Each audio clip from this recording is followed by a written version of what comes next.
Welcome to the evening edition of the Daily Spark. My name is Gladys, and I'm your host, and I hope you enjoy listening. First off, I want to thank everyone for helping me with the riddle. Once I saw the answers pouring in, it became obvious to me. What can we spell using only two letters? How about C and Y? You know, C and Y. Write down C and Y. And it looks like candy. So the answer must be the candy stick. Thus, we can now go ahead and cross the candy stick off that list. You have a list in front of you, please mark that off. As a thank you for helping, I have randomly drawn 3 names from the list of correct answers to win a small, sweet treat as a prize.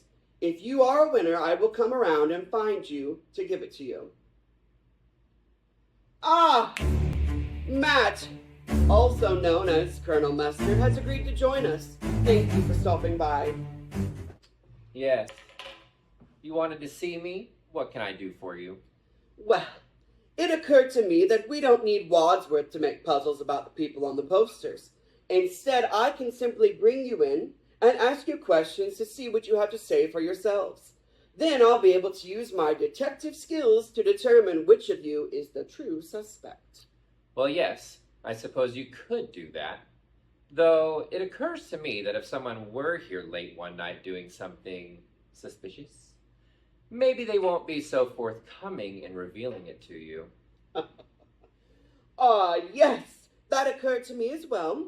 But what that person might not know is that I am an expert in the art of interrogation. And I consider myself a world-class private detective. Wow, I had no idea you were so accomplished. Yes, and I have no doubt I will be able to use my superior detective skills to discover any deceits and determine our suspect. So confident am I that I have instructed Wadsworth there, who's out of the camera, is no need to provide puzzles for the people. Only the locations and objects now to begin my expert interrogation. May I ask why Wadsworth says, "You often smell of French mustards"? What is that all about? Well, that's nothing. It's easily explained. Sometimes when I get a minute, I like to relax a little bit with a charcuterie board, cheeses, cured meats, and I like it with spicy mustard. That's all. I didn't know we had a nighttime butler that was giving me nicknames about it. I mean, I just like mustard, okay? All right. I suppose that could explain it, Colonel Mustard. But answer me this. Were you in fact here on the grounds late one night last week when you were not scheduled to be? Because that would certainly be suspicious, wouldn't it?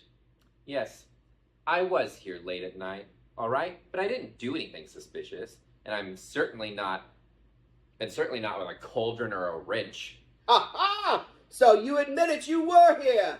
Care to explain? Of course. I had received a note asking me to come and help with some kind of special project. But when I arrived, nobody was here. I waited for a few minutes, and I went back home without incident. That's all that happened. I'm innocent, you see. You do sound somewhat convincing, though I'm not convinced you're totally innocent. You can go for now. Good day. Fine, but may I just say that I'm starting to question your supposed interrogation skills. You say you're an expert. What private detective school did you go to? Did you get a diploma or a license or a certification of any type? I said good day! Now that I've cooled down, I hope you all heard that Colonel Mustard had to say, because something that tells me there is a deep mystery here, and it's going to take all of us picking up on different clues to determine the solution. Over the next few days, I'm going to be interrogating the other people on the list and would like everyone to listen carefully for any clues. Once we have heard from everyone, I will give a prize to those of you who can piece together the clues and correctly determine what happened that night. Thank you all again for helping with today's puzzle. Congratulations to those of you who won a treat, and let's all get prepared for tomorrow.